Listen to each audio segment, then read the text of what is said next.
Well, we continue our live coverage here from the Venice of the North. Let's delve deeper into the results of the G20 so far. We're now joined by Loder van Oost, a former member of the UN mission in Kosovo from 2005 to 2008, also the former Deputy Speaker of the Belgian Parliament. Mr. van Oost, it's Rory Souchet here in St. Petersburg. I hope you can hear me okay. Let's discuss the G20 now. The main issue, of course, that of Syria. Why have we been getting two such different reports from the two biggest players? America saying absolutely no question Assad was behind the chemical attack. President Putin in Russia saying absolutely no question the rebels were behind the chemical attack. What's your take on that?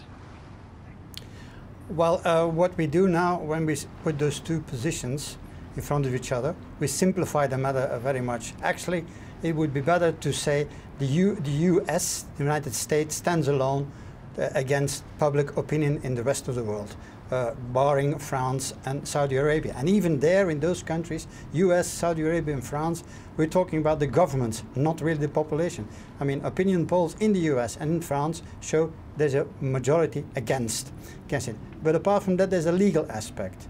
I mean, I could just repeat what I just heard in your report. The UN Charter is very clear.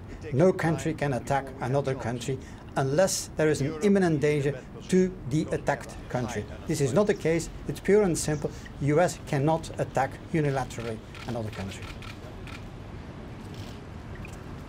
But Mr. van Oost, now we hear from François Hollande, the French president, saying that France will now wait to hear what the US Congress decides before Paris makes a decision on what its role will be in Syria. As you mentioned, the UN says no action must happen. Lakhdar Brahimi, the UN mediator for Syria, he says no action must happen. Can America really go it alone when it comes to a strike on Syria? Well, actually, this is more a question about power politics. Can America go alone? Of course, they did before, and they can. They have the means to do it. The question is, do they have legal grounds? And that's the matter. Also, the whole issue of a proof, even when a country has undeniable proof, it has to go to the UN Security Council with that proof. It does not give them a reason to attack. Even if the US Congress votes, that does not give them the legitimacy to attack another country. The US Congress is a parliament of that country, and that's it. Mr. van Oost, if I can just jump in here briefly, I'm running very low on time, but quickly to ask you, officials in Saudi Arabia and Qatar have offered to bankroll any US strike and intervention in Syria. Why would that be the case? How do you read that? Well, it's pure and simple. The real reasons why the US and Saudi Arabia and Qatar want to attack is because of the power balance in Syria has changed to their detriment. President Assad was gaining ground again, had no reason to provoke such a thing, and there will be negotiations shortly.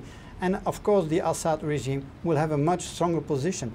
And basically what this is about is to change the power balance within Syria for lots of reasons. Among the others, Saudi Arabia, who wants to strengthen their influence in the region against Qatar, by the way, and the US, who want to also, by this way, weaken Iran. There's also the issue of Israel. Lots of reasons, but none of them have to do with this chemical attack that happened a few weeks ago. Loder van Oost, a former Deputy Speaker of the Belgian Parliament, joining us live for our continued G20 coverage from St. Petersburg. Thank you very much indeed for joining us on the programme today. Thank you, sir. Always a pleasure.